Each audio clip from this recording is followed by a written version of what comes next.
Bonjour à tous, je suis le professeur Canard et bienvenue dans ce premier cours. Oh, bonjour, professeur Canard. Oh bonjour mademoiselle la grenouille, comment vas-tu? Bien, et vous, professeur? Quelle bonne idée vous avez eue de faire votre cours au bord de la rivière. Oh, mais pourquoi avez-vous un parapluie aujourd'hui?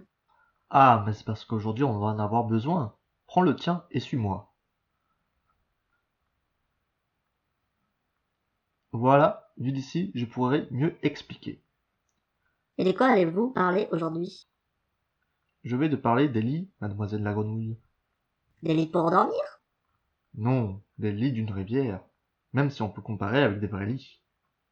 Vois-tu, nous sommes sur les rives d'une rivière. Tu peux apercevoir la rivière qui coule dans son lit en bleu et les berges de chaque côté. Lorsqu'il fait beau, la rivière coule normalement dans son lit. C'est ce que l'on appelle le lit mineur. Mais qu'est-ce qui se passe lorsqu'il ne fait pas beau? Très bonne question. La plupart du temps, même sous la pluie, la rivière reste dans son chenal. Mais que se passe-t-il en cas de forte tempête? Mets vite ton parapluie.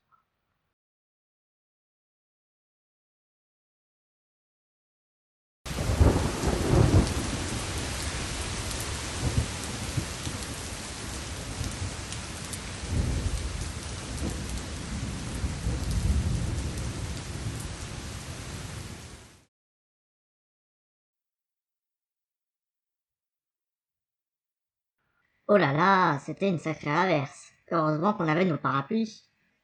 Oh, mais tout est inondé.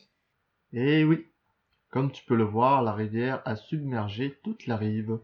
On dit qu'elle est sortie de son lit. Quand il y a de grosses pluies, il se peut que la rivière sorte de son lit mineur et recouvre de larges distances. C'est ce que l'on appelle le lit majeur. Oh, un peu comme passer d'un lit une place à un lit deux places. Oui, on peut dire ça. Quand on est petit, quand on est mineur, généralement, on a un lit une place. Et quand on grandit et qu'on devient majeur, on possède souvent un lit deux places. Pour les rivières, c'est la même chose. En temps normal, les rivières ont une certaine largeur. Mais ce n'est pas fixe. Selon les rivières, sa largeur peut plus que doubler. Cela dépend de la taille de son lit majeur. Mais les personnes habitant proches des rivières ne risquent rien. Tout dépend de où sont placées les habitations. Historiquement, les peuples se sont mis proches des cours d'eau, dont les rivières. Mais les gens savaient jusqu'où la rivière s'étalait en cas de forte pluie. Ainsi, comme tu peux le constater, les maisons ne sont pas loin de la rivière, mais ne sont pour autant pas sur le lit majeur. Elles sont donc en sécurité. Et en cas de forte crue, elles ne seront pas submergées?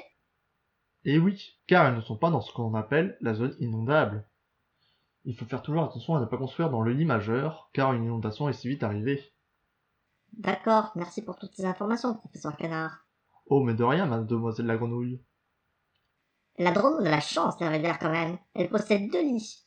Un en temps normal et un quand elle est plus grande. Exactement, je vois que tu as bien retenu. Merci de ton écoute, et à bientôt.